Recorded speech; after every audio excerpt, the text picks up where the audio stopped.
कार्यक्रम की अध्यक्षता कर रहे प्रधान प्रतिनिधि श्री गुड्डू गोण जी, कार्यक्रम का संचालन कर रहे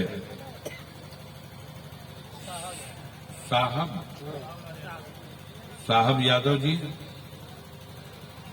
मंच पर बैठे हुए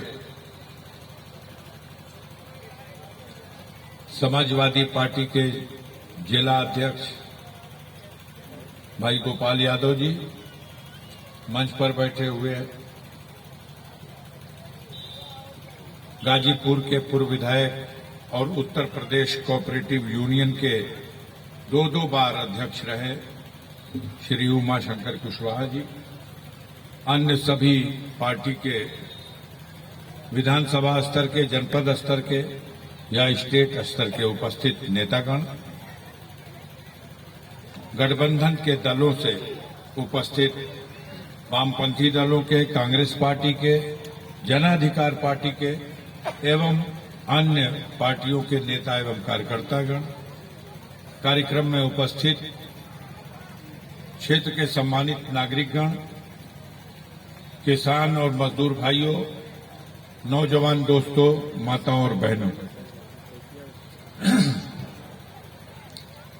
देश में लोकतंत्र की इस व्यवस्था में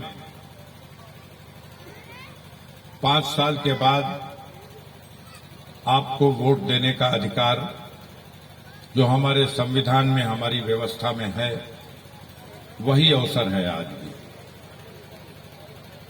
सन 52 से लोकसभा का चुनाव हो रहा है और अब तक 17 बार लोकसभा का चुनाव हो चुका। अब 18वीं लोकसभा के गठन के लिए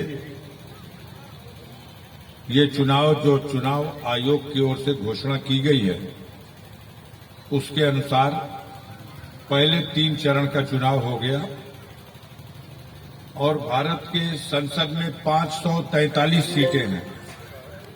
इन 543 सीटों में से इन 3 चरणों में कुल 285 सीटों पर वहां के मतदाताओं ने अपने मताधिकार का प्रयोग कर लिया।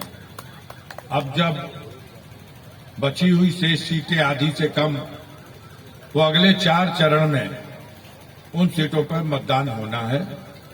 ये गाजीपुर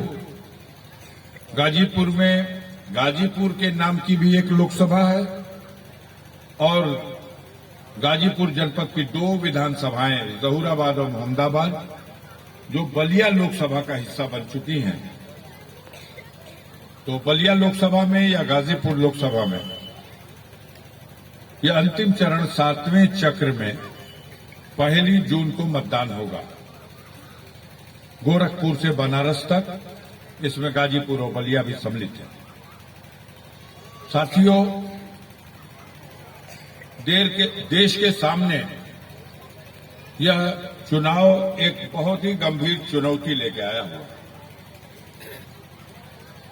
एक तरफ देश में जो वातावरण है,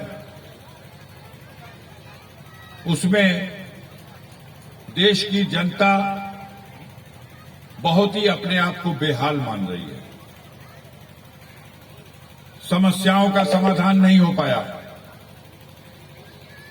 मोदी जी के नेतृत्व में 10 साल तक, 2014 से 2024 के मध्य 10 सालों तक पूर्ण बहुमत की सरकार देश की व्यवस्था चलाती रही।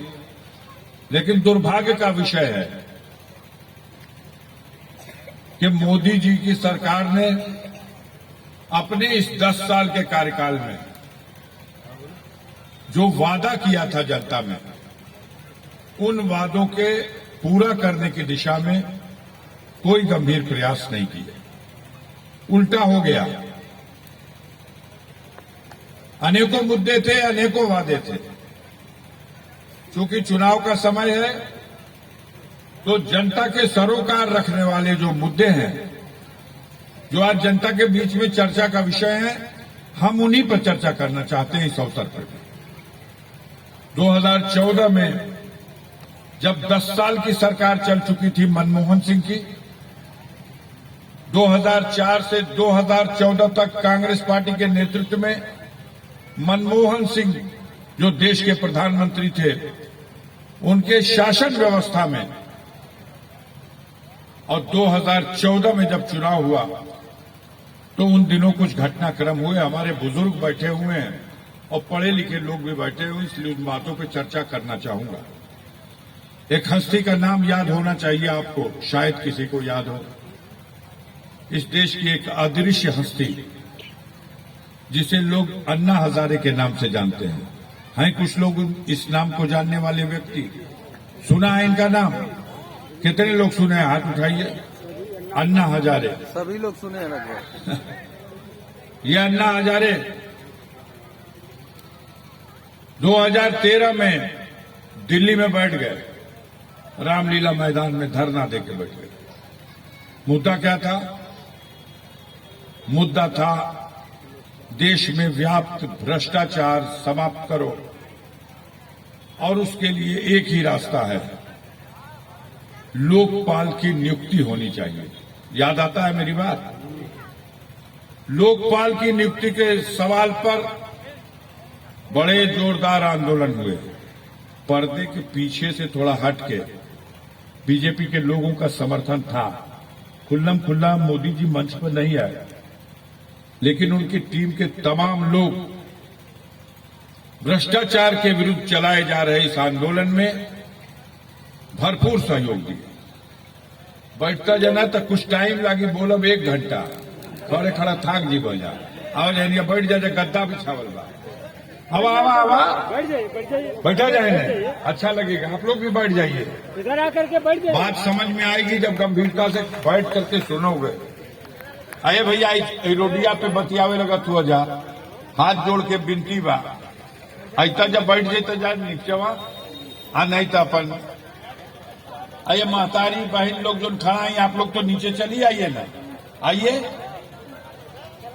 आइए, धीरे धीरे उतर आइए, वहां से उतारा उतारा आ रही लोग तो उतार लो, संभाल के गिर न जाए कोई, देख लो। हम 2 मिनट रुक जा रहे हैं, उतार लीजिए। महिलाओं को तो जरूर बुला लीजिए अंदर नीचे। अब भाई साइकिल वाला भैया का हटा दो, चला हो, चला, नहीं तो यहाँ हमार भाषण चली, वहां तोहार चलता है। ये कुर्सी दीजिए इनको, आगे फर्श बिछा हुआ है, सम्मानजनक तरीके से बैठाइए।